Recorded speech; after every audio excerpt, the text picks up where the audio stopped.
Meeple Nation Podcast, episode 502, our top 5 action point games.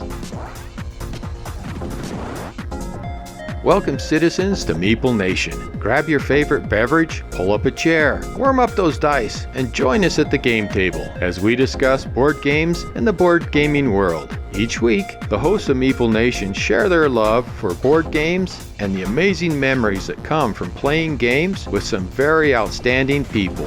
Let us now join our hosts in their natural habitat, the game table.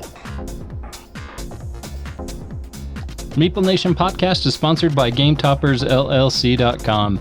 Go to their website, check out their amazing product. I think I say that every time. Check out their amazing product. Well, you're not wrong. And that's exactly the point I was just going to make, is it really is amazing product. It is something that we thoroughly enjoy having. It really does enhance every game night that we play. Go check them out, GameToppersLLC.com. Welcome to Meeple Nation. We are your hosts. I am Andy Holliday. I am Douglas Stewart. And I'm Nathan Howard. We would love for you to go to our website. We have a plethora of things for you to check out. We have links to all of our episodes. We have blogs. And we have bios of each of the hosts along with each of our bloggers. We love to hear from our listeners. We have a few listeners that reach out to us on a regular basis, and we absolutely love to hear from you.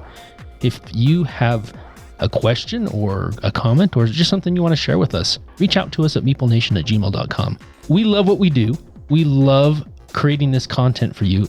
If you love what we do, we would very much like for you to click on that Patreon link, become a patron. We love our patrons so much. We thank you so much for your support, and we thank you for the ability for us to improve the podcast for you and improve your listening experience. Click that link. That will take you over to patreon.com and become a patron. We would love for you to join us. And other than Valentine's Day, I don't think I've ever heard Andy say the word love that much in such a short period of time. I know. It's in the air. Yeah, for our patrons. I'm feeling it. I don't know about you guys, but I am feeling it right now. That's good. You guys had a good week? Yeah, I've had a great week. It's been fun. Good. It's been a low-key week. Low-key game night. Last 2 game nights, actually, has been very low-key at my house because some people have been out of town. Yeah, well, some of us looking at you. Went to Hawaii. Lame. I'm not going to make any apologies about that. Hawaii is an amazing place. It was awesome. Yeah, we spent a little over a week on Oahu, and it was awesome. Yeah, Oahu's a wonderful island, but I would very much encourage you to visit the island of Kauai. I think that's next on our list. I agree. That's the only time I've been, and it was wonderful. So when you get ready for that trip, okay, let's get together. Yeah, let's just all go. I love it. I love Kauai. We should record a podcast where we just plan our Kauai trip. That would be great. That sounds like what we're doing right so now. If that's something you'd be interested in, email us at Meeple Nation. Yeah, we'll just a Kauai Meeple Nation convention. That would be or amazing. Board game meetup. Kind of like Hug a MeepleCon, but aloha. Hug a MeepleCon, aloha. Oh. You guys are just speaking my language right now. After getting back, I'm still feeling the aloha lifestyle. Yeah. Man, what a cool place. Well, speaking of low-key game nights, while Doug was in Hawaii and while almost everybody else was occupied, we had 4 of us at game night. We got to play Dune Imperium. I got to teach Richie Dune Imperium. Did you guys tie? Was there a 13-point tie? There was not a 13-point tie, but there may have been some frustration because Richie actually really enjoyed the game, and he was winning. It was between him and Logan most of the game. They were going back and forth on who was in the lead.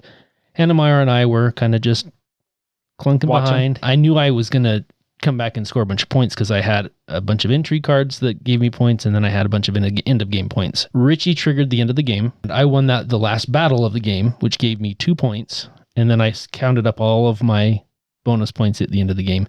Anyway, the score ended up being Amara at 7 points, Logan at 8 points, Richie at 10 points, and me at 16 points. Wow. Wowza.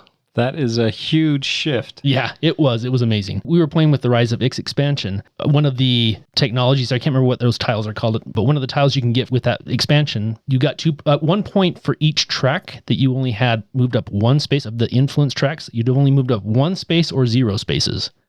And so I had picked that up early in the game. I'm not going to focus on those tracks at all. I'm not going to worry about them. I'm just going to focus on all of the other actions on the boards, except for I did do the Fremen track because I needed water for some of those actions. So I'm going to go up on the Fremen track so I can get water and take those actions. All the others, I don't need. I'm not going to worry about them. And it totally paid off. It was awesome.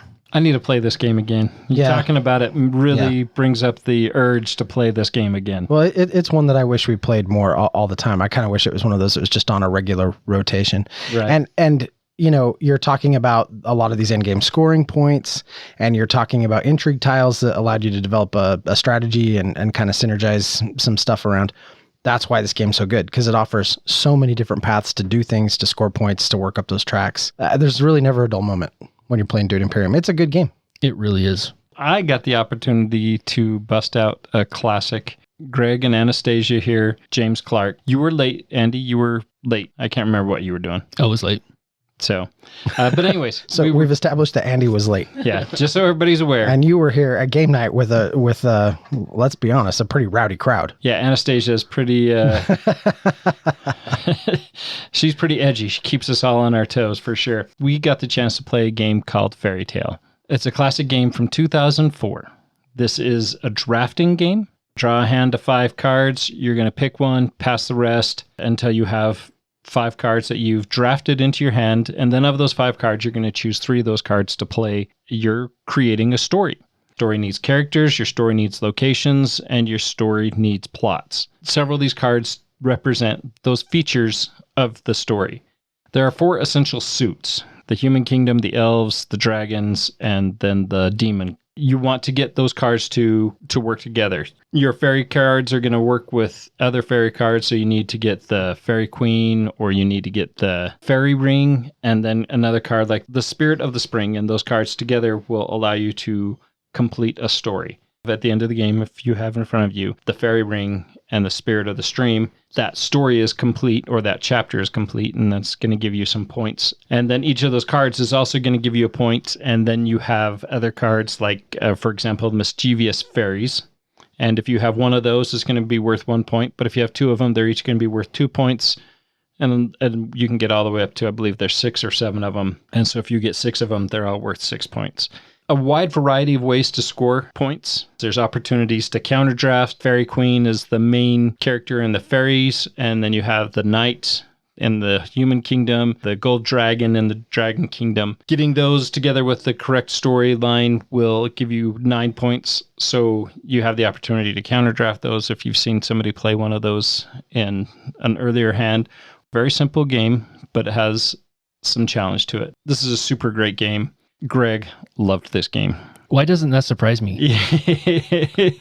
Greg's got some issues. He fits right into our group. But he definitely has the acquisition disorder that makes him very much so. Makes him part of our Meeple Nation brotherhood for sure. Yes, for sure. He went on a quest to find this. He was able to find on eBay a used copy.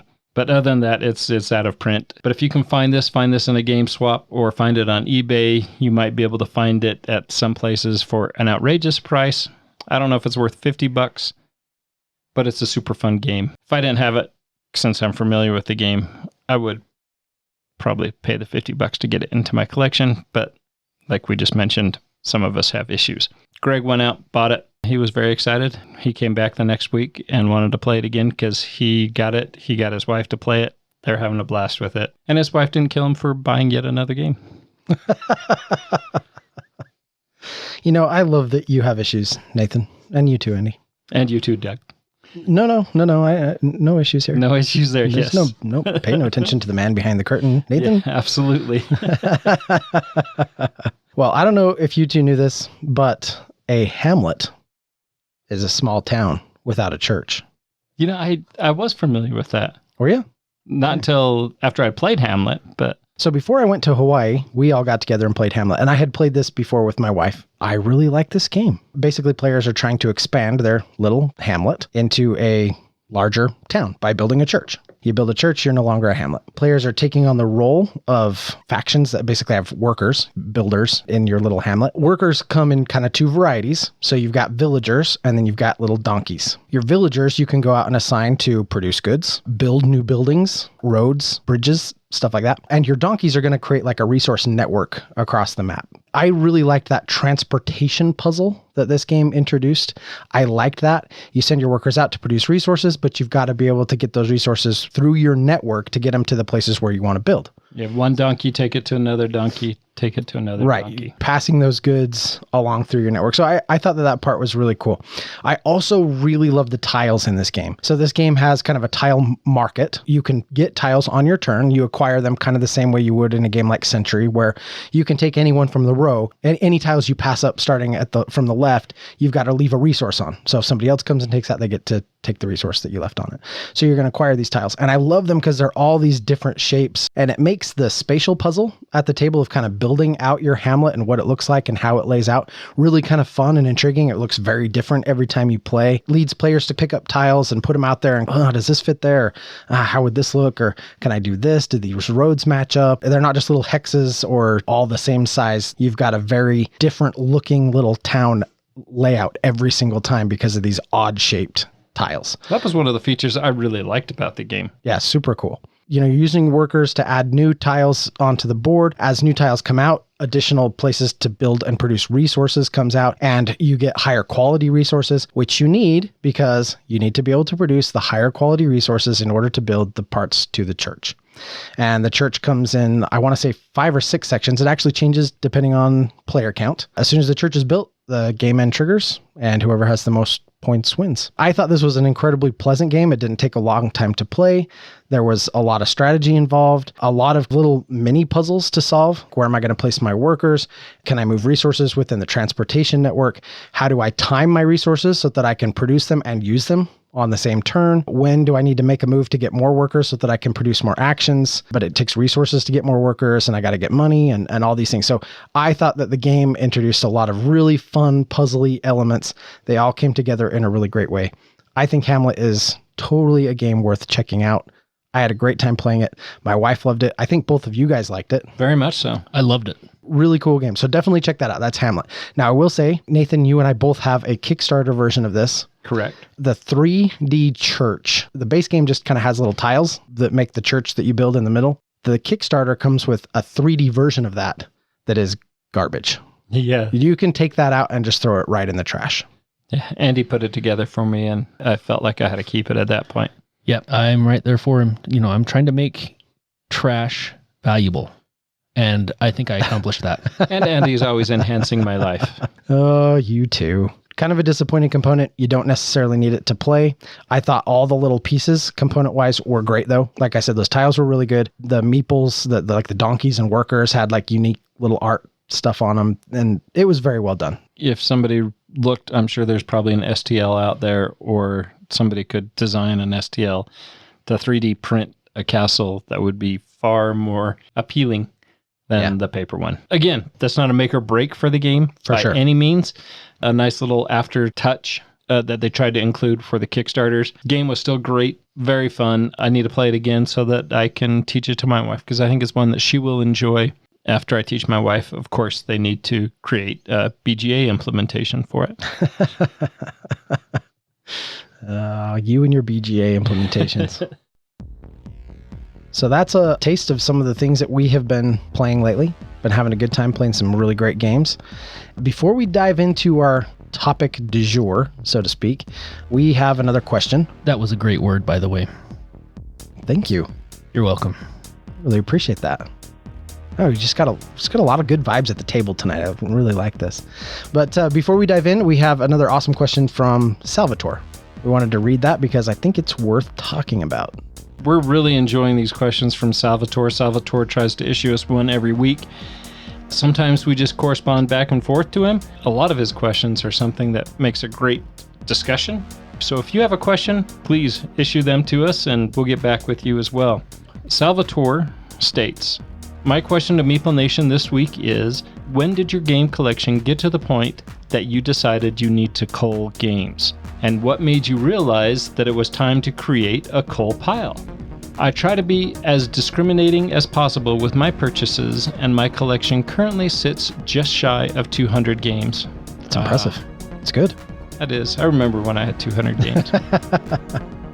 Sadly, I think I may have purchased 200 games this year. But anyways, back to Salvatore. This does not surprise me. I've noticed there seems to be a magical number of 300 games where collectors enact a one game in and one game out policy. I think the three principal reasons for culling games would be storage space, the epiphany that you will never get around to playing a particular game, or the need to resell or fund future board game purchases. I would be very interested to hear what your team has to say regarding the when and the why behind their decision to sell games of their collection. This is a good question. This is an excellent question because we all have issues. There's no doubt. In fact, I haven't. Not all of us. I haven't figured out that point yet because I don't cull games. I think it's coming soon. Yeah, it's coming, Andy. When I ran out of space, I just bought a bigger house. Well, you're getting to that point where you need to buy a new house. I've got to buy more shelves at this point, Do you but have more room for shelves? yeah, a little bit. Well, and your kids are getting a little bit older. More space, more So rooms. once a kid moves out, you get to cannibalize that room. Yes. Shelves are going up, hon. Well, and I sold my first game at SaltCon this year. It was an expansion because I had a duplicate of it. So that doesn't count as culling. It does. No. Because I could have opened up that expansion and added it to It kind of does. I think it kind of does. We'll get to that. We'll get to that. I mean, maybe it doesn't. I don't know. I mean, it's not one that you could just integrate, so maybe it doesn't count, but I'm still counting it because I sold a game. Congratulations, Andy. Ish. I'm really proud of you. Yeah. We'll get you that badge to put on your chest. Oh, thanks. Okay, so first of all, I don't know exactly where the 300 games thing comes from, Salvatore. I'm not questioning. I'm not saying you're wrong. I don't know. I don't know if that's the magic number or not. I think it's different for different people. But a lot of people do stick to that 300. Is that a thing? Okay, is a you're common familiar. thing, Okay, yeah. so there you go. But I definitely have heard of the one game in, one game out policy. I know people who do that. I have tried to do that. I am working toward trying to get myself to where I can do that. I am not anywhere close yet, but I'm going to get there eventually. I definitely get that. I think storage, as you mentioned, is a big thing. If you're running out of storage, the bottom line is, unless you just want piles of stuff laying all over your house in random corners and in different places and under the table, probably time to cull some games. Or you could just make a table out of it. You could stack them up and then put a game topper on them. Yeah, absolutely. Ooh, Problem solved. wow. So we might have actually just solved that live right here. Okay. I like We're it. fixers of things. Yeah. I think when a game is no longer being played, or when it's, in particular, when it's been replaced. When you have a game and you've liked it, you've played it, but then something else comes along that does essentially what it does, but better. And you're like, yeah, given these two games on the shelf, I'm never going to go back to that one. Cull it. I think that's a good reason to cull. I also think when the people that you play games with have too many collectively as a group. And that's something I've been going through and trying to do. This is where I was talking about the duplicate thing comes into play. Maybe I don't have the duplicates, but we as Meeple Nation have lots of duplicates. I'm trying to cull some of my duplicates. So I think that's another good reason to cull games. And also another good reason to cull a game is when a game just sucks. Bingo. Yes. Yeah, that's probably the best thing for me because I have a little bit more than 300 games. Just a little bit. Just a little bit. Just out of zero. Close. Close. Maybe a 1 Yeah, out of it's that just 300, maybe, and another 200. Anyways, the reason I cull a game is for the biggest fact that if it's never going to hit my table again, there's no reason for me to keep that game. Kind of like Arkham Horror, the card game. See, that's the thing, is at that point, when I culled Arkham Horror, the card game, it wasn't ever going to hit my table. That was before Doug joined our group. Brent was part of our group, and he and I weren't playing on a regular basis anymore. So, I tried playing it solo. I tried playing it with Ashley. It just didn't sing anymore. Currently, for me, a game that now hitting my cull pile is Wingspan. Wingspan is a great game. A lot of people really love Wingspan, but I will never pull Wingspan off the shelf to play. This still shocks me. I'm anti-Wingspan. I am. I am hard pressed to play it when somebody else pulls it off the shelf. That is crazy to me.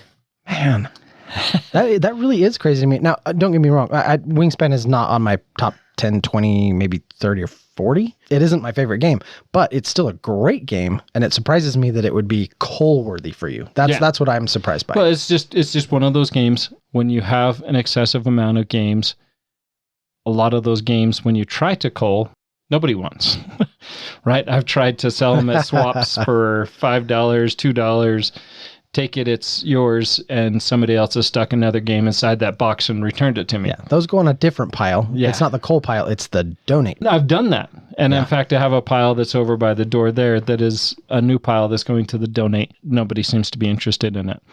So for me, my big thing is if I have a game I know I'm not going to play, this is a game I know I'm not going to pull off the shelf, yet I know is a game that's popular, then that's high on my cull list, right? That's something that I'm going to take to SaltCon. I'm going to put it on the shelf. I'm going to put it on Facebook Market. I'm going to try to get rid of it because it's at a time where I know You'll get a good return on it. I'll get a return on it. Yeah, for sure. Right. Like Salvatore mentioned, sell games to be able to allow for future purchases. What I sell, I keep it in my Venmo account. And as long as I don't have to add money to my Venmo account, I feel pretty good. And I have a game that I bought and I hated it. And you still keep it. And I still keep it. I still have a hard time getting rid of that. I have Seafall.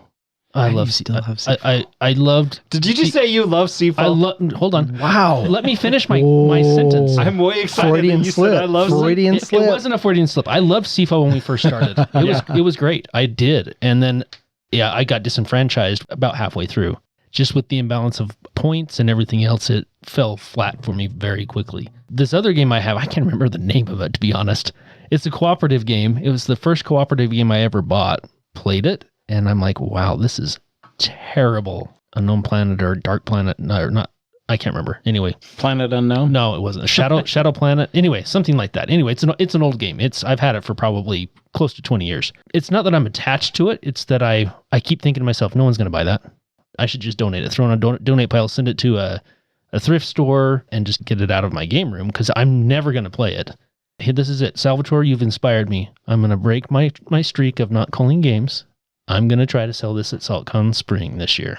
Nice. So parting with games it is hard, right? I remember when, Andy, you and I were not having a contest, but I was totally winning. Right. Still are. When we were comparing the size of our collection, the number of games in our collection. I understand completely that feeling of wanting to not get rid of what you have, kind of that dragon mentality. This is my hoard. I've got to keep it all. I just recently went through my Decipher Star Wars cards, customizable card game.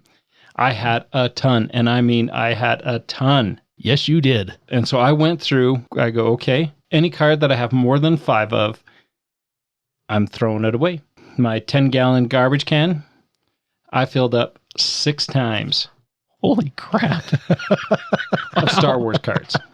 Oh my gosh. The empty boxes are all stacked in that room over there. It's ridiculous. Yeah, I mean, there's 20 empty shoe boxes, 2 5 rows that are empty, and 2 3 rows that are empty now. It took me a long time to go through all that. It was quite the process. And I was feeling pretty good because I still got to keep some because I couldn't quite get rid of it.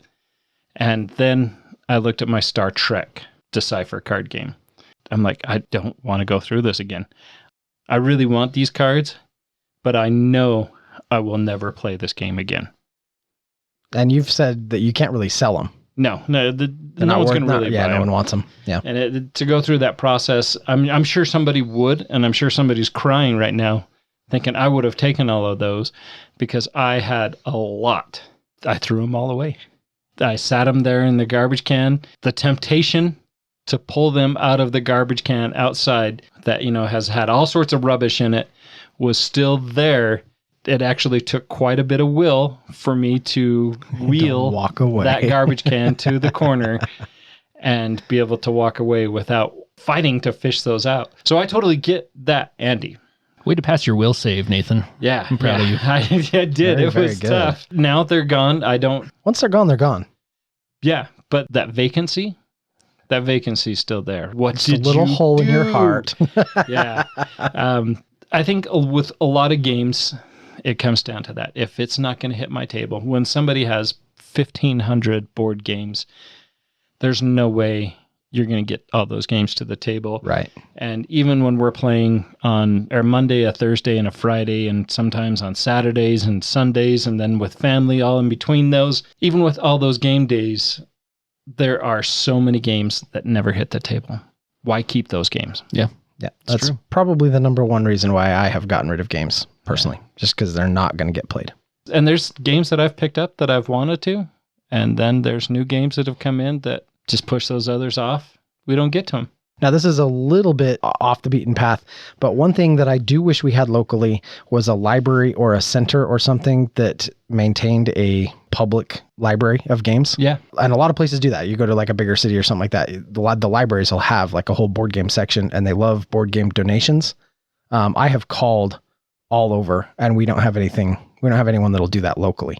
And I wish we did, because that would be a really great resource, a good thing to do with some of those older used games to help them get a little second life, a little extra use. But yeah, it's kind of, you sell them, donate them, or throw them in the trash.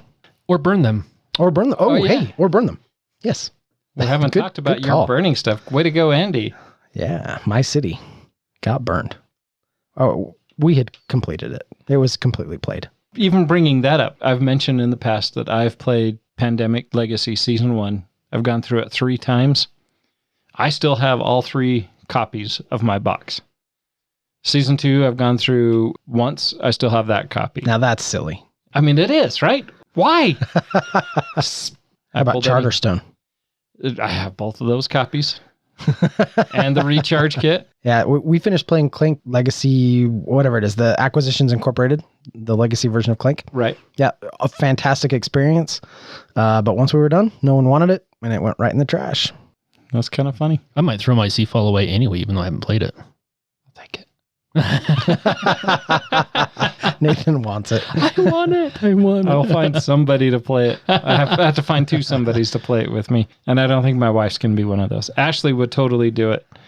I just need to find somebody else I can convince. Some other sucker that wants to play it. Yeah. Just have Dave, if he ever decides to Quit school? Quit No, Dave needs be to stay done in with school. Once he No. finishes school.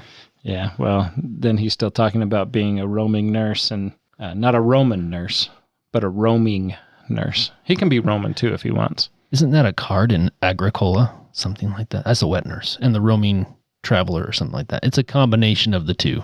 Anyway. We are way off the beaten path. Way Let's off get the back on track. Thank you for the question, Salvatore. That was awesome. And led us to a lot more discussion than I think we're planning on tonight. Oh, yeah. So let's get down to it. We are here to talk about our top 5 action point games. I'm super excited about this list. I think this is a really fun list. And I think we should start. So let's get going. Number 5. Nathan, you want to get us started? Sure. My number 5, hold your breath. It's a Star Wars game. And it's not Star Wars Imperial Assault. Spoiler alert, that's not on my list at all. My number 5 is Star Wars Legion.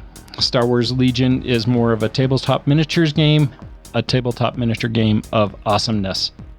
You create armies based on a point value, bring that army to the table, you place terrain on the table, you reveal battle cards, you determine the winning conditions of the game, then each player is going to deploy their units. In each round, there are 3 phases. There's the command phase, the activation, and the end phase.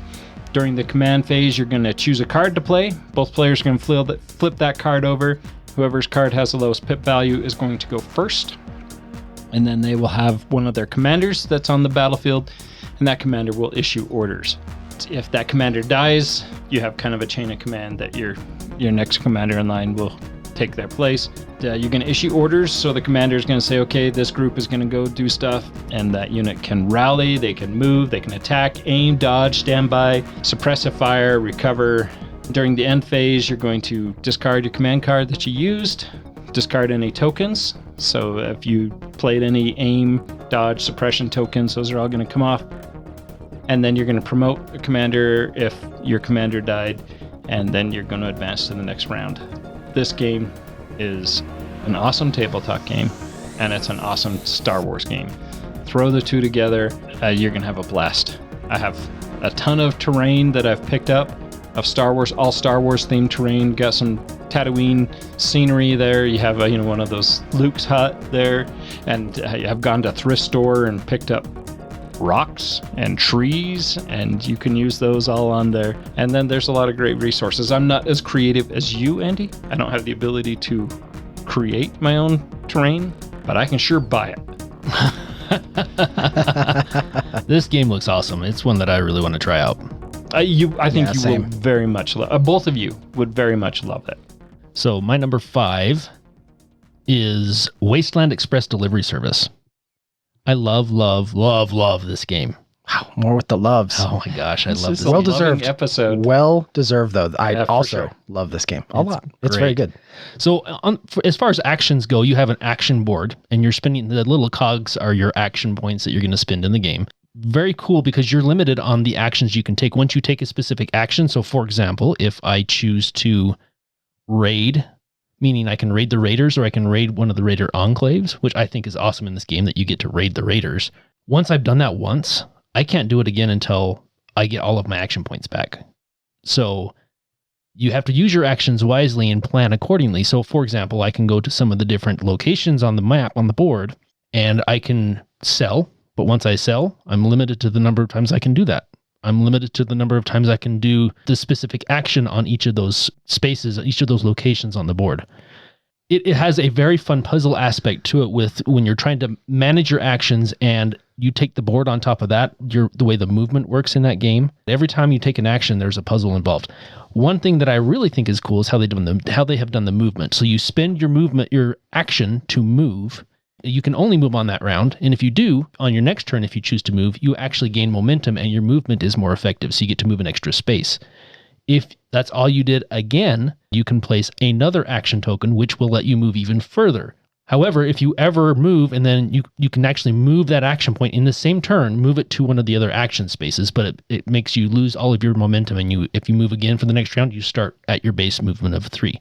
I love that they've done that. There is a way to get across the board quickly if that's what you're trying to do, because there are some missions, you're just trying to book it from one side of the board to the other, and it can be a race, especially because there are public missions that are available to everybody. And if you can tell some of the other players are trying to do the same thing, it may benefit you to try to get across the Badlands as quickly as possible.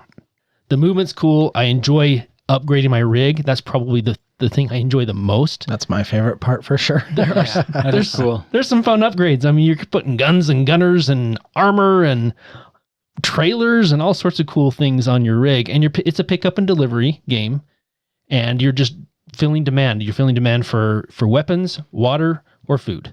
I love it. I love the action points, the way the action points work. The theme just hits home for me, because the post-apocalyptic theme is so cool and so fun. It definitely has a Mad Max feel. Absolutely, it does. Yeah. Yeah, 100%. Great game. I love it. Yeah, that's a really good pick. My number 5 is Unmatched, and I've just put the Unmatched game system here for number 5. Unmatched is an absolutely fantastic head-to-head game with amazing characters to play. A whole plethora of them. You've got Sinbad and Bigfoot, and King Arthur, and Little Red Riding Hood, and the Jurassic Park Raptors, or the T-Rex if you prefer. You got Beowulf and Houdini and the Genie, and you got, Sherlock Holmes and the Invisible Man and all these different things. And basically, you're just going to pick any hero, you're going to pick any map, you shuffle your cards, and you fight. Now, this game, when it's your turn, you have 2 action points, and it's perfect for the balance and flow and play of this game, because 2 action points is just enough for you either to do something incredibly clever or for you to get yourself into a whole lot of trouble. And so I love this. And it also uses multi-use cards, which I'm always a big fan of. You can spend your cards to attack, defend, scheme, or boost. They're all incredibly thematic. You are just going head to head with an opponent. Take 2 actions. They take 2 actions. You take 2 actions, and you've got this very back and forth, very fluid, incredibly fun, that fun anxiety at the table style game. I really love the Unmatched system. On top of that, one of the things I love about this that I'll just mention really quick is how fun and thematic all of these characters feel. So these cards, you're taking your actions, it's based on the cards that you have in your hand, and all of these cards feel insanely thematic to the character that you're playing. For sure. So from like Red Riding Hood to Bigfoot. Yeah, for sure. Like Alice in Wonderland, like her cards are like the Jabberwock or Snicker Snack, or Oh Fabulous Day. It's like all these like things straight from Lewis Carroll. When you're playing Sinbad, Sinbad's thematically actually one of my favorite decks to play. He's got all these voyage cards, right? So you've got Voyage to the City of the King of Serendib, Voyage to the City of the Man-Eating Apes, Voyage to the Creature with Eyes Like Coals of Fire, Voyage to the Isle That Was a Whale, Voyage to the Valley of the Giant Snakes. Anyway, just these really, really cool thematic, and the art that matches them is super awesome. His in particular, the more voyages you have in your discard pile, the more you're able to kind of move and do stuff on the board. So you get these really fun synergies and stuff. Sometimes you can use your cards to take little bonus actions or extra actions. Like if you like action point games and you like snappy action point games where you're kind of going back and forth really quick, those actions are going to count for a lot. This is a fantastic gaming system. And the thing is, you don't have to have all of it. I don't collect any of the Marvel stuff, but pick up a box, pick up one of the head-to-head 2 characters in a box, pick up one of the big legendary boxes. Either way, you'll have a great time. It's an awesome game. Number 4 for me is probably the best game that I have experienced that transitions from the movie to the game, where the game fully embraces that movie theme and very much feels like it's part of the movie, and that is Big Trouble in Little China. Takes place in 2 acts. So you have Act 1, and then when you complete Act 1, you wipe the board, flip it over, play Act 2 on the opposite side of the board. Each round, they're going to decide who is going to be advantageous to take their turn first. Then that person will take their turn, then everybody else will go ahead and take their turn in clockwise order after that. This is very much a dice rolling game.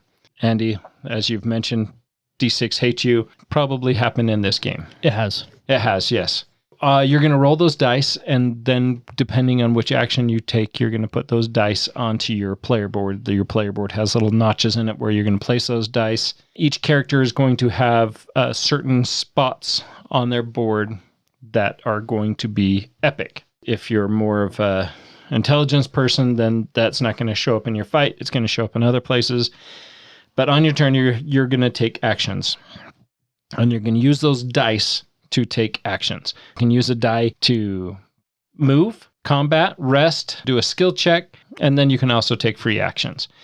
Now, depending on if you put that die in a regular spot or an epic spot, you're going to have a bonus opportunities with that. So, for example, if you move and you put it in a regular spot, you get to move 2 spots. If you put it in an epic spot, then you're going to move 3 spaces. If you're going to rest, you're going to get 2 health. Or if your health is full, you'll gain a chi, and chi is what helps you advance your character. But if you put it in an epic spot, you're going to gain 3 health instead of 2. In combat, you're going to roll a white die. If it's epic, you're going to roll a yellow die, which has more successes on it. Skill check, you're going to use a white die and roll as opposed to a yellow die. And then if you're doing task action, then you have to use that die to match that icon. Whereas if you use it in with an epic die, then you can use it to match any icon. This game really does grasp that Big Trouble in Little China movie feel. The scenario book, the storybook that goes with it, kind of almost fills in gaps in the movie, even from Gracie Law to Cousin Eddie. You're getting all those little bit of backstories that those 2 characters didn't really get much screen time, but were still key characters in the movie. And so with the game, you get to get some of that information. Big Trouble in Little China, a great game. Why do I all of a sudden wish they made a Christmas National Lampoon's Christmas Vacation game? As soon as you said Cousin Eddie, I had the same thought. I was right with you. He said Cousin Eddie, and I was like, oh, we need more Christmas Vacation games. That's awesome. All right, so my number 4 is Above and Below. And Above and Below is my first experience playing a Ryan Lockett game. One of my first narrative games. Honestly, I think that's everybody's favorite part of Above and Below is the exploration and the narrative part of that game. So everybody's going to have villagers, and those villagers are going to have different skills. So if they have a feather on them, then they're going to be a recruiter, which will allow you to recruit additional villagers. If they have a hammer, they can build buildings in your village. And all of your villagers are going to have lanterns, and lanterns are what you use to explore. And they're going to have a value on those lanterns, so when you go down, it's going to be when you roll that die, it's going to tell you basically what you have to get in order to gain the lanterns that are on your villager card. I love the narrative. The Foreteller app has an option, so it's all read to you with voice actors and everything else, which is awesome. That is so nice. That Foreteller, they've done several games that we've played, and that is phenomenal. It really is. They do a great job. I actually have this set up on my table. It's been waiting. Sierra and I have been waiting to play this for about a week and just can't seem to get our schedules lined up. And I had forgotten that the Foreteller app had all of Ryan Lockett's stuff on it. So as I was doing the research for this episode, I'm like, oh my gosh, that's right. So now I'm kind of happy that we didn't get a chance to play it so we can play it with the Foreteller app. There you go. Yeah, we did this. Ashley and I did the same thing with Above and Below. Or no, sorry, Near and Far. Yeah, so it's as far as that goes, it's great. I love the worker management that's involved with this. When you use a worker, they're going to go to the exhausted area of your player board. However, when you explore, you can push your worker a little bit more, but they're going to get injured.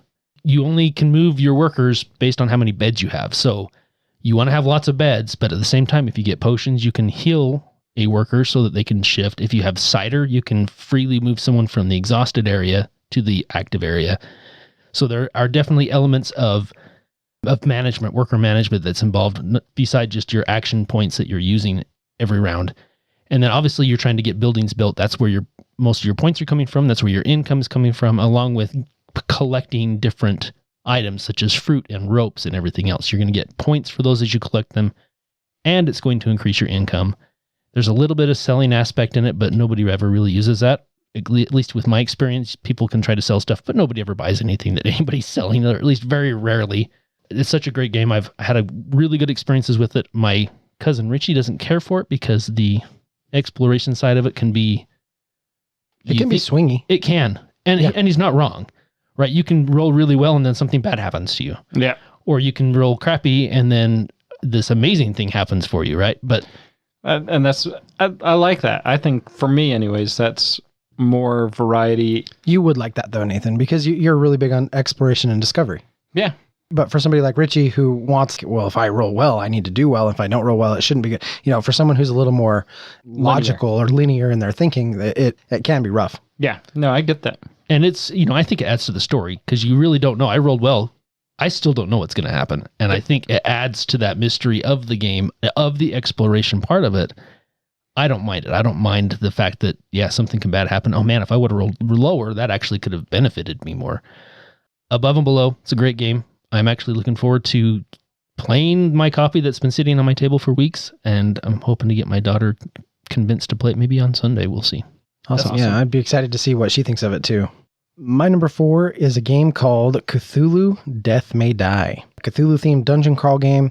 Basically, you're going to take a team of characters across different scenarios to fight against the Elder Gods and their cultists. There are a number of things that I think make this game fantastic and great. It has a really well-implemented theme, really clever character leveling, modular play. Pick a scenario, pick an Elder God, pick your characters, throw them all together, play. And it's a one-off thing, so you don't have to, worry about tracking stuff from, scenario to scenario. Has absolutely fantastic components. It's fast-paced and fairly short.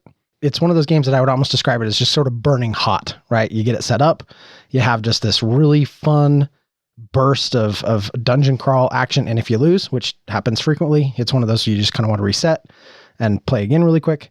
But one of the best things about this game is that every player is going to get 3 actions. What you can do on your turn creates an incredible efficiency puzzle. So if players want to win, they need to be working together, and they need to be spending their actions efficiently. You're going to have characters who are going to be good at fighting. You need them to be in the trenches fighting. You've got some that are going to be better at movement, and they need to be moving around to soak up clues or gather resources or do something like that.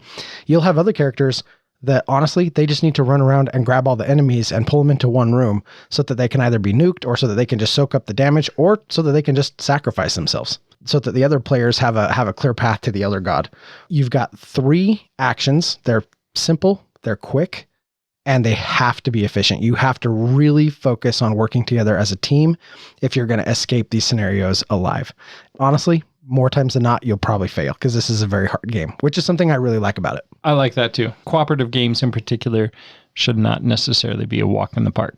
Not only that, the closer you get to going insane, the more powerful you become, which I think is a cool touch. Right. Yeah. That's that clever character leveling that I was alluding to, which I love about this game. It's fantastic. If you like action point games and you like in particular action point efficiency, I think this is a really good game to pick up. This is one everyone should check out anyway. It's one of my all-time favorite games, not just for action points, but also just all around. So this is an awesome game. Cthulhu Death May Die. Great game. Nathan, lead us into number 3. Number 3, a fun little game called Project L. Project L is a puzzle building game. On your turn, you have your choice of 3 actions. You can take one of the 4 puzzles that are on the 2 rows, put that into your Tableau area, and at most you can have 4 puzzles, or you have the option to recycle. Wipe out one of those 2 rows and replace those with 4 new puzzles, or you can upgrade. You start the game with 2 puzzle pieces, a little yellow square and a green rectangle, and you can upgrade that piece. You can take that yellow square and upgrade it to a rectangle, or you take that 2-piece piece and turn it into a 3-piece or a 4-piece or one of the 5 pieces. So if I had a 3-piece one, I could upgrade it to the other 3-piece one. Or if for some reason I really needed a smaller piece, I can upgrade any piece to anything lower than it, which doesn't really sound like an upgrade, but that is the upgrade action. You will place one of your pieces onto one of your puzzles, any of the up to 4 puzzles that you could have. And then everybody's favorite action is the master action. The master action will allow you to take a piece from your supply and put it into one of each of the puzzles that is there in front of you. But you can only do the master action once per turn.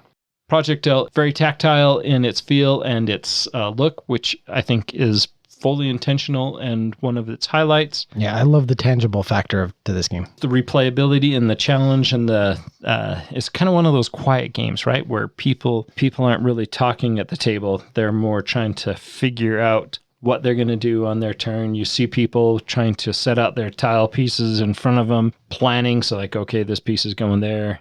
I think Project L is very simple, elegant game that packs a lot of punch. The new Kickstarter should be arriving soon. The last update I got that was at the fulfillment center, and it's actually being fulfilled through Amazon, which... Weird. Yeah. I love that though. I do too. Who has better infrastructure to fulfill stuff than Amazon? And I kind of see this as the dawning of the Amazon fulfillment. I hope so. I really hope so. Yeah. Stay away from FedEx. Yeah. You're not wrong. You are 100% correct. Project L is a great game. Side note, I'm really excited that we'll see how it goes through Amazon. I really love the accessibility of this game as well. Yeah. It is one that I've taught to quite a few people that don't game. And Absolutely. have then purchased it. Oh, is this on Amazon? Yep, you can get it still. Or if you can maybe get the Kickstarter version. I don't know. Anyway, I love this game. This one hits the table quite a bit at our house, and it's one that travels well. It has a small box, so it's not intimidating also. Yeah. Right? Yeah, a great gateway game. I will say that I think they've timed this additional content perfectly. I've played this enough now that I'm ready for some new stuff. I don't think the replayability of it is indefinite. I think it's kind of hitting that wall, at least for me. I think that content is super well timed, but what a fantastic game. This is a good pick. Well, my number 3 is Dead Men Tell No Tales. This is when I introduced to you, Doug. It was your first SaltCon, right? The first game of your first convention, I believe. Yeah, it was awesome. You have finally defeated Captain Fromm and taken the Skeleton's Revenge, which is the most feared ship on the high seas. But now you need to board her and loot the ship and get as many treasures as you can off. Well, you need to get all the treasure off in order to win if you're playing the difficult game. If you're playing the normal game, then you can maybe leave one behind. But this game has some anxiety factor to it. We've talked about this game before, and the theme they nailed, and it's very immersive. As you're going through this, you're trying to fight fires. The fires are shown as a pit value on dice. And if the fires get to a 6, that room explodes and is no longer available. So it will create a hole in the ship and will move the explosion track up 1 space. If the explosion track gets to the end, the players lose, the ship explodes. There are a ton of ways to lose this game. There are going to be deckhands that come up out of the trapdoors that you need to manage. You need to kill those deckhands, and they're cute little skeleton tokens. And Oh, they're cute little skeletons. they are cute. This game, it's almost kind of fun to teach this game because as you're going through the teach, okay, now if this happens, we lose. And also if this happens, we lose. And if this happens, we lose. Yeah. And this, we lose. And we lose if this happens. And this. Then at And this then point, and then everybody's like, at the table like, well, how do we win? Yeah. And you're like, well, there's one way to win. Yeah, only one. Yeah. But I like, I love this game. And it does feel like that when you teach it because there are tons of ways to lose. And the way to win in a normal game is to get 5 treasures off the ship and all of the pirates off the ship. If you successfully do that, then you win the game. But if you run out of pirates, so if you die, this is one thing I really like. So your pirates can die. If they do, you just pull another pirate. You draw another card, that's your new pirate. But if you run out of cards, then you lose the game. There is a Kraken expansion for this that adds to it because you have to defeat the Kraken to win as well. I think it should always be played with the Kraken I expansion. agree. I agree. It's great. And you're fighting tentacles, you're fighting the Kraken, you have to be in a certain spot on the ship to make it easier to fight the Kraken. You're loading cannons in order to defeat the Kraken as well. It is such a great game. Every time we've played this, I have had an absolute ball with it. And everybody at the table has had just an insanely great experience with it. So Dead Men Tell No Tales, that is my number 3. One thing, I guess we should talk about the action points. I was just going to say, Yeah. because the action point part of this, It is which is why it makes great. this list, is so good. It is so good. So everybody has coins. So in the base game, you have 5 coins, and each of those coins is going to count as an action. You can move, you can walk, you can run, you can put out a fire, you can kill a deckhand. There's quite a few different things that you can do during your turn. Load cannons, fight tentacles, all that stuff. Exactly. Now, if you move into a space where there is a skeleton crew, then you automatically fight. And it doesn't cost an action to fight. You have to fight. However, let's say I've done what I wanted to do for my turn and I still have 2 actions left. I can then pass those actions to the player to the left, and now they have 7 actions on their turn. Allow them to have a more impressive turn or to get certain things done because you are working together to do this. I love that element of it where it really is a purely cooperative game where you can legitimately pass your actions to the next player so that they can do more things. Maybe they are on the other side of the ship. The ship is about to explode and you really need them to put some fires out. You can totally give them your actions and they have that ability. Or one of the things you can do is you can move your token up to make you more effective in battle. You can pass your actions over to somebody. They use all those actions to get themselves to where they're ready for a fight and then still have actions to do other things on their turn and potentially have a much more efficient and productive turn than you would have if you just would have wasted those actions resting or whatever else you wanted to do. I love that aspect of it. I've noticed that as I've been looking at my list, a lot of my games are cooperative. As far as war games, action point games, a lot of the games, I typically like cooperative games, and I'm not sure why that is. Maybe it's because there's not that take that element to it. But as far as cooperative games go, this one definitely hits home for me. I think they nailed it. Really feeling like you're working together to defeat the game, and it can be tough because there are so many different ways to lose the game. Awesome. Yeah, I love Dead Men Tell No Tales. Well, my number 3 is a game called Radlands. Talked about this one on the podcast before. I have a lot of love for Radlands. This is a simple 2-player head-to-head tableau builder. Art and theme of this is a post-apocalyptic themed game. Features a lot of art by Manny Tremblay, who I really like his work. So art and components, really fantastic, printed on PVC cards, and it has these big, thick acrylic tiles that you play with. Just an all-around great theme and great feeling game. 2 players, you face off against each other. You're each building a tableau of characters, basically trying to defend your bases. So on each turn, players have 3 actions, and those are represented by the water tokens. Now, it is possible that you can get more actions with the right cards, but those cards become really quick targets for your opponent because actions are very valuable in this game. So if you're going to play those cards, you've got to be able to kind of protect them, make sure that your opponent doesn't target them or that they're protected from being overly targeted by your opponent. Your 3 actions by default, and those actions are really catalyzed by another one of my favorite mechanisms that I talked about just a minute ago, and that is multi-use cards. I love multi-use cards. Yeah, fantastic. So cards can be played. You can basically pay the water cost listed on them to play them into your tableau.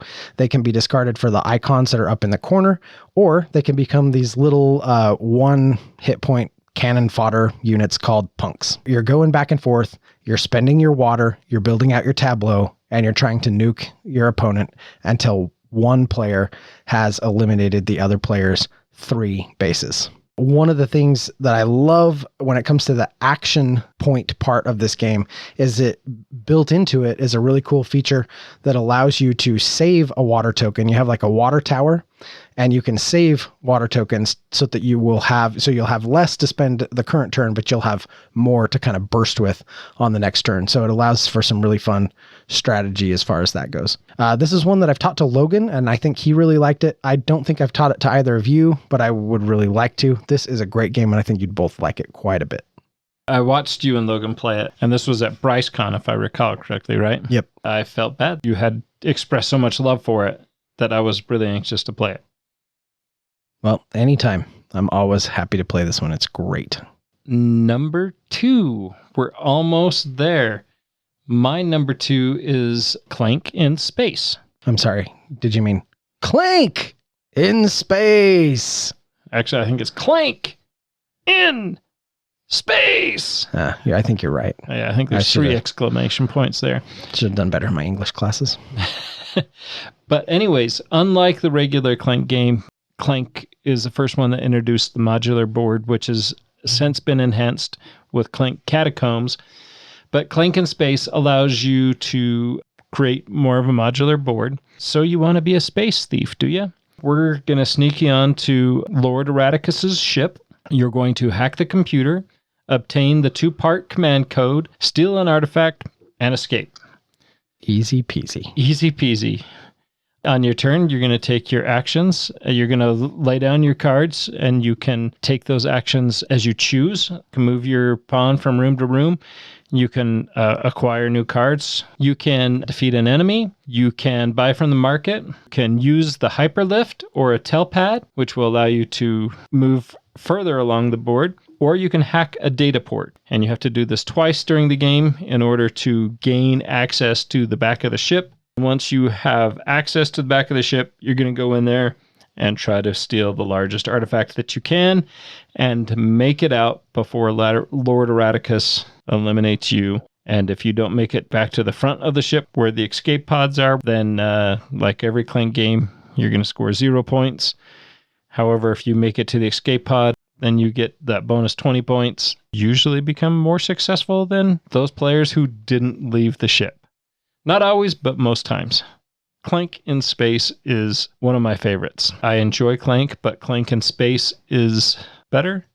And not just because it's a sci-fi theme, but because it's a sci-fi theme that integrates so much of the fandom into the sci-fi theme. The little flavor texts that's on all of the cards, and you just go through, there's all the movie references, TV references, Doctor Who, Tron, Star Wars, Star Trek. It's all, as Doug likes to say, baked right into the cake.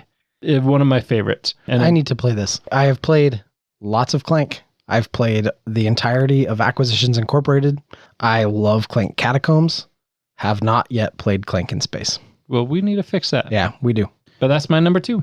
It's almost as good as Clank Catacombs. It is almost as good.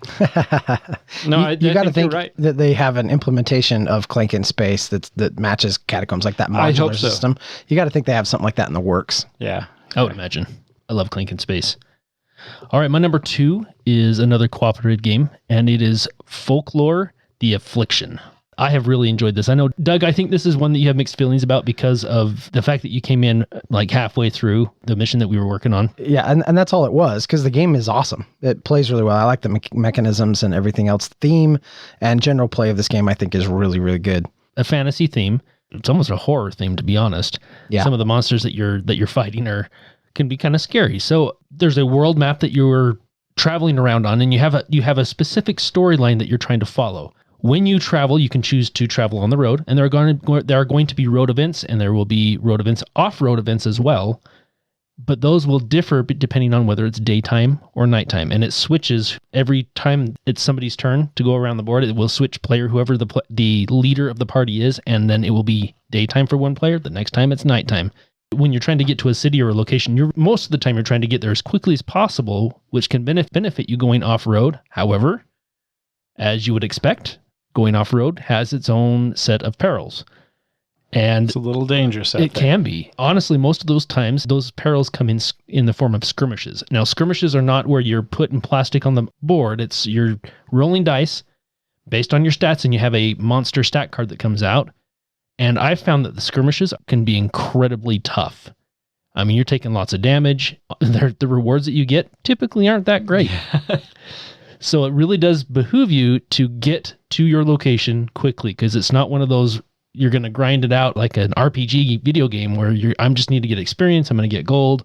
No, it's one of those where we got to hurry because these skirmishes are terrible and we don't really benefit from it and we're getting injured. I actually really like that part of it. Many games they kind of cater to you to kind of almost farm a little bit. And this does not benefit you to do that. You want to move and get to your location. Once you get to where you're going, typically it's either going to be a town and you read more story, and then there are some really fun town actions that you can do. The rumors in particular, I like. When you get rumors, they can give you side quests to go work on. Some of those side quests can be insanely difficult, as we found out. Some can be Yes. some can be really fun. But once you get to where you're the main part of the story that you're getting to for that chapter, you typically are going to have an encounter. Once you have an encounter, that's when the plastic hits the table. You're going to put your map tiles on the board, and it becomes a dungeon crawl. You have tactics involved. You're trying to explore search tokens, fight monsters, work together as a team to accomplish whatever the particular part of the mission or encounter whatever the main goal is. The overall gameplay of this, I love campaign games, as we've talked about, all of us do, and it's one that unfortunately has been pushed to the side because we have so dang many campaign games and We do have an issue there for sure. no time to complete them. Tale as old as time. This is also one it's been hard to get everybody that has been involved over to game night. It plays up to 5, and I think that's too many, honestly. I think it should be 3 or 4.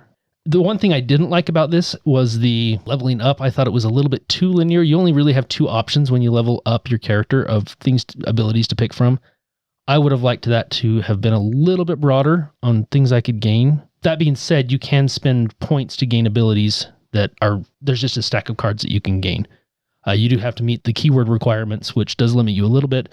But overall, it's a very unique game. The gameplay is unique. It's wonderful. I love it. I love the story of it too. Yeah, this is one that I really enjoyed the first time I played, but then I quickly realized that I just wasn't going to have the time to commit to that, which is kind of a bummer. Like you said, we have so many campaign games that we're trying to get through, and we just keep creating more. Well, and we're actually making a little bit of headway with Stars of Icarios. On top of having too many, I'm also a little bit leery of introducing anything new because it's like, no, we're making headway on one. Let's just focus on that until it's done. For sure. Folklore, I really do think it's a good game. A while back, it made my list of games I wish I hadn't been talked into playing, simply for that reason, that I just joined midway and it didn't work out very well. As far as a game goes, I think it's very good. All right, that leads us to my number 2, and my number 2 is Oathsworn Into the Deepwood. This is a game that I absolutely love. Oathsworn is a fantastic game that is set in this really cool, grim, dark universe. Players take on the role of these Oathsworn, these really powerful, awesome characters who've taken an oath to defend what remains of humanity against the Deepwood. You go through a village or city phase, and then you go out and you battle these monsters. And I could spend a lot of time talking about Oathsworn, but I mostly just want to focus on the action point part of it. Everything in Oathsworn, when it comes to the battles, is fueled by a resource called Animus. Animus basically acts as your action points. And I love this system because what it's doing is it's basically saying, okay, here's a pool of quote unquote action points, your Animus, right? Here's a pool of Animus.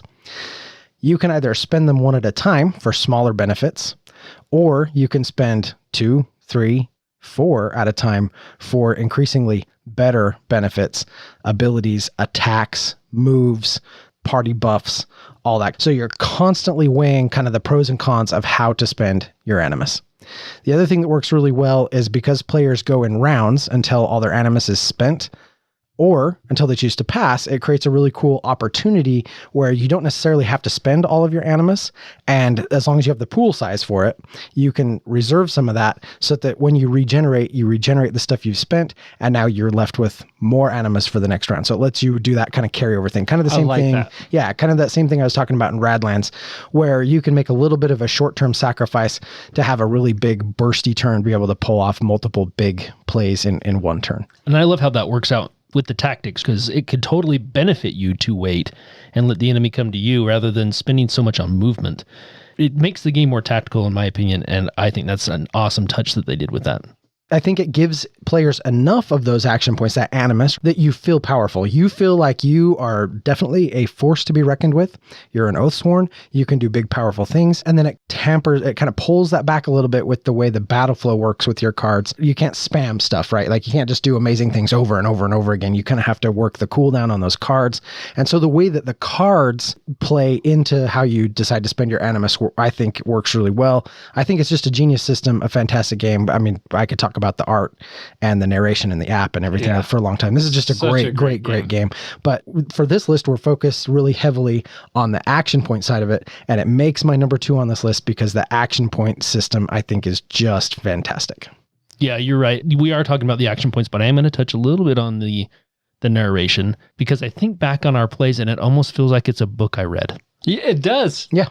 Yeah. You know, it feels like a novel, like I've read a novel, and I'm thinking back on even the battles. I can picture it in my mind like as if I had read a book.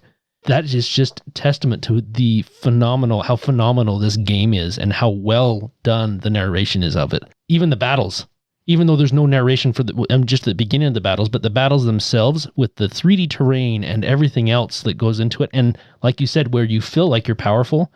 I mean, my warbear picking up a house and chucking it, that's awesome. That does seem powerful. Yeah. You know? Just topple a tree on them. It is so cinematic and so amazingly cool that it does. It really makes me feel like it's a story I've read.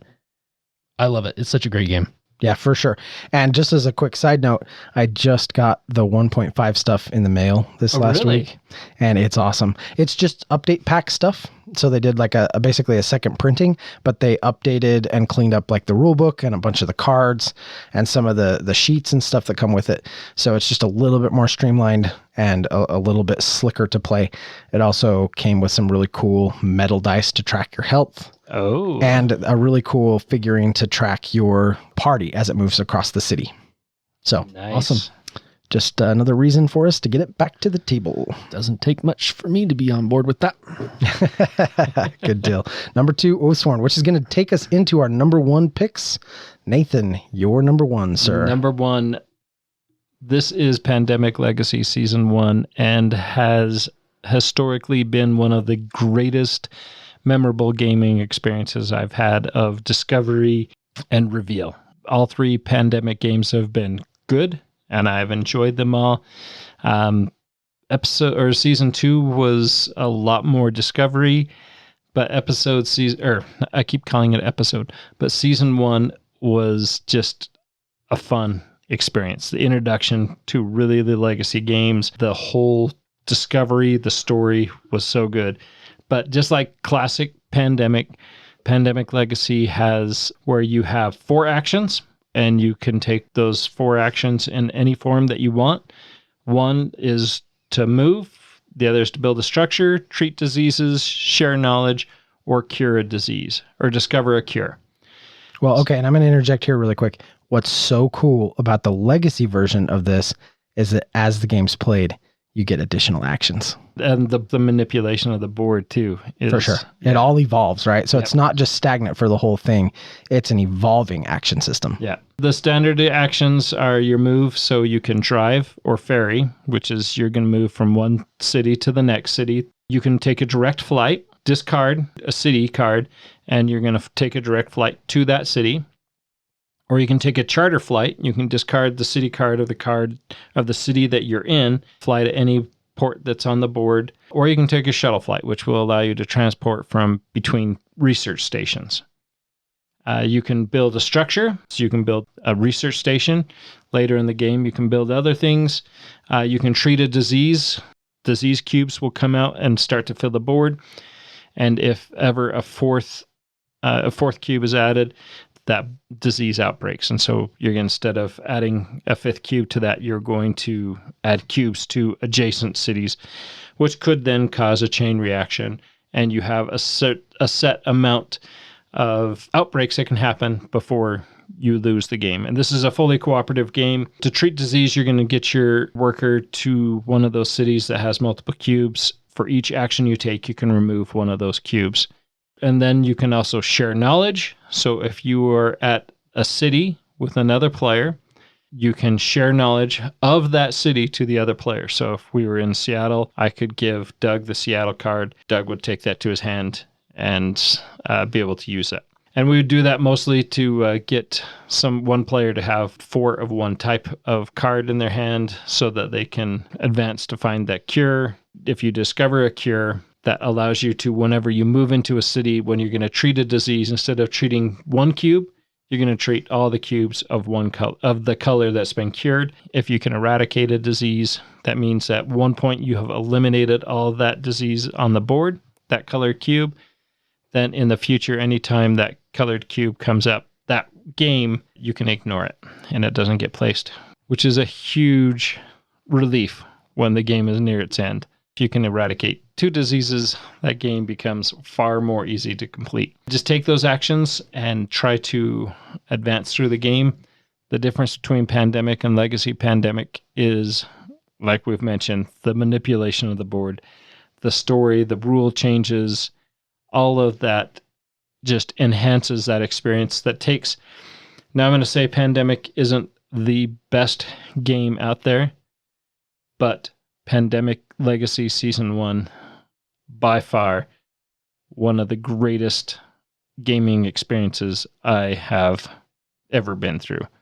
And for that reason, and that reason alone, Pandemic Legacy Season 1 is my number 1 action placement game.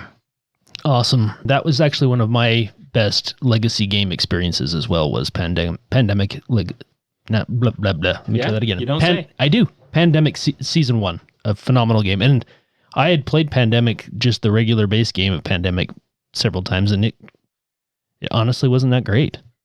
But once we got Pandemic Legacy Season 1 out and started playing it, I was thoroughly impressed what they had done. It was great. Yeah, it really is fantastic.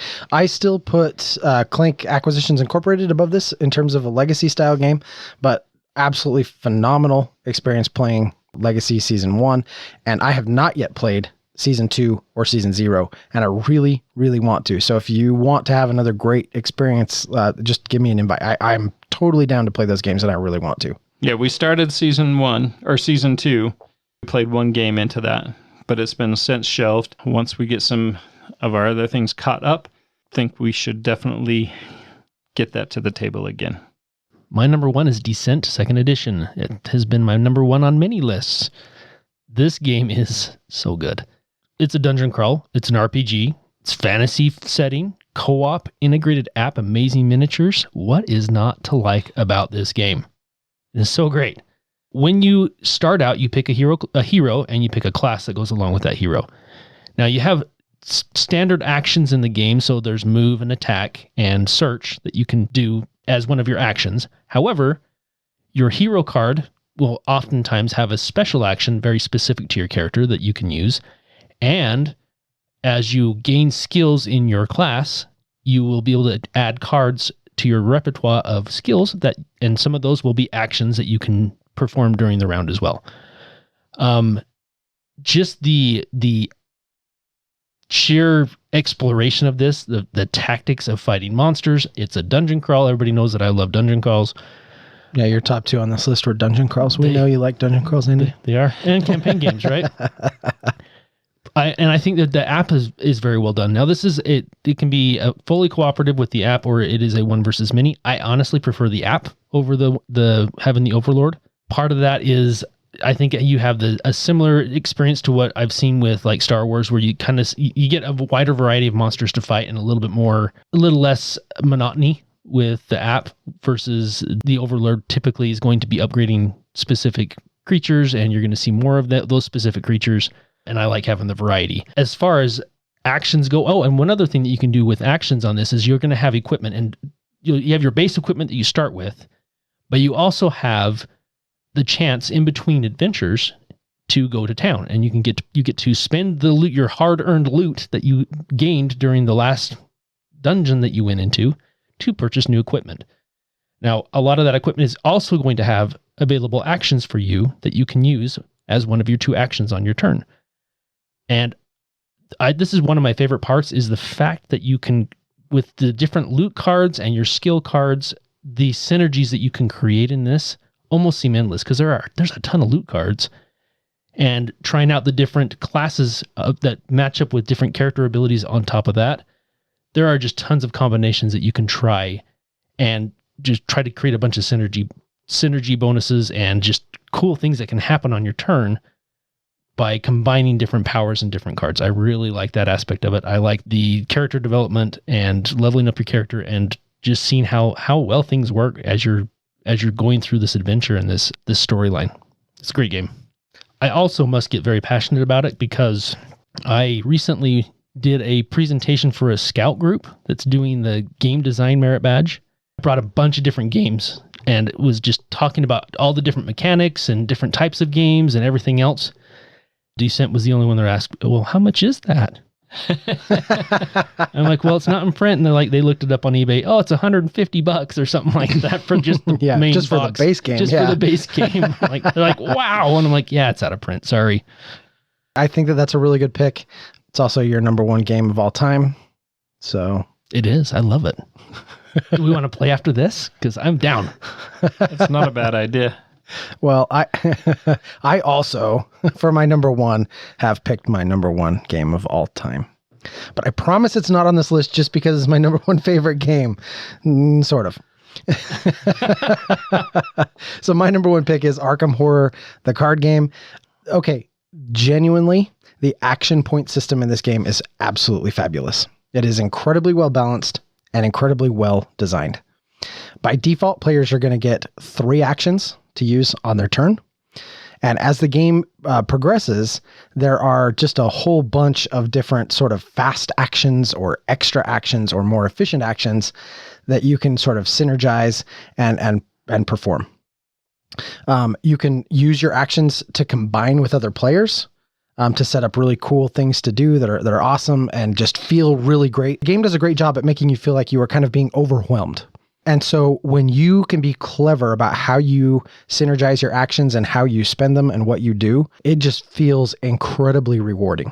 One of the newer characters actually from the Scarlet Keys. So we are in the middle of a campaign. I play this with the Deans. The campaign that we're playing right now, Matt has decided to play, it's the Butler character, Carson Sinclair.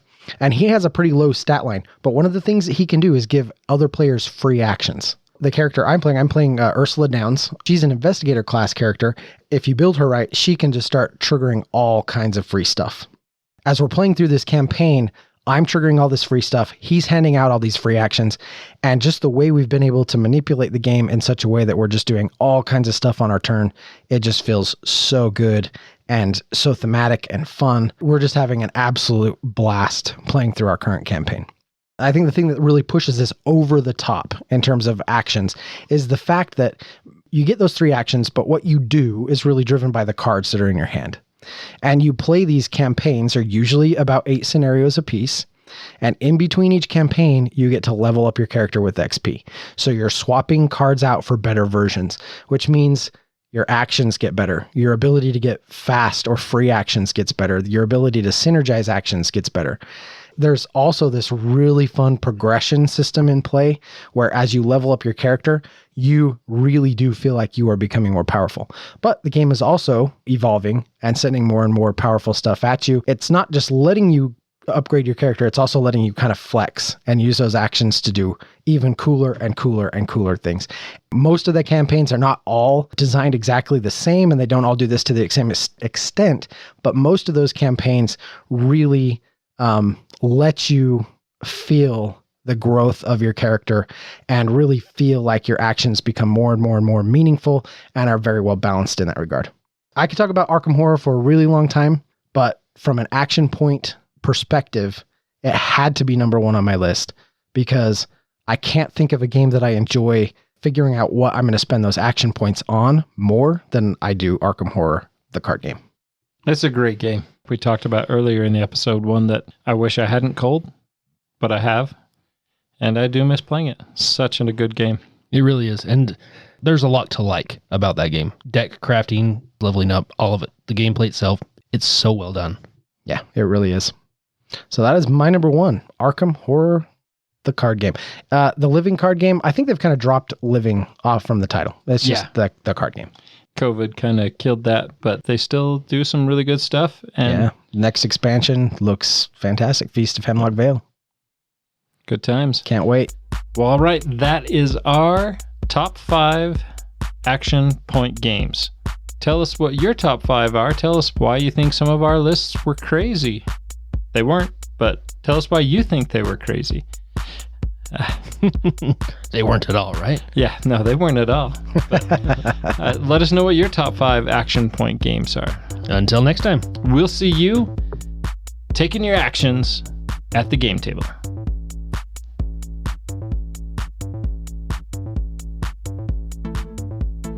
Thank you for listening and being a part of Meeple Nation. If you would be so kind as to follow, subscribe, share, and rate or review this podcast, it really helps to spread the fun. You can be more involved in supporting the podcast by joining the nation at patreon.com/MeepleNation, or you can find a link at the top of our webpage, meeplenation.com. And while you're there, look at all our extra content. There are links to all our past episodes, a wide variety of blogs, pictures from our Instagram feed, and bios for all the hosts and our awesome bloggers. Follow us on Twitter, Instagram, and Facebook, all under Meeple Nation. If you would like to chat with the hosts or other members of the nation, you can join our Facebook group, Meeple Nation Off Air. We hope to see you again at a game night, a con, or maybe a suspense-driven evening of werewolf. Thank you for listening and supporting Meeple Nation, and stay tuned for next week's episode. Thank you so much for listening. We very much want to thank our patrons who help keep the podcast running. I personally want to thank my co-hosts for all the help they provide with both content here on the podcast, in addition to what we have available on our website. Without them, the podcast would not happen. If you too would like to support the podcast, you can join the nation at patreon.com/Meeple_nation. Or you can find a link to Patreon at the top of our webpage, meeplenation.com. If you have any questions, comments, or games you feel should be on our radar, you can always reach us at meeplenation@gmail.com. We can't wait to hear from you.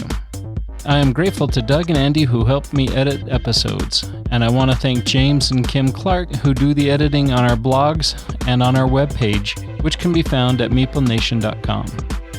We want to thank Brain Detergent for our music. If you want to find more from him, you can follow his links that can be found on our webpage, or simply search for Brain Detergent on YouTube to find more of his tracks. Thank you again for listening and being part of the Meeple Nation community.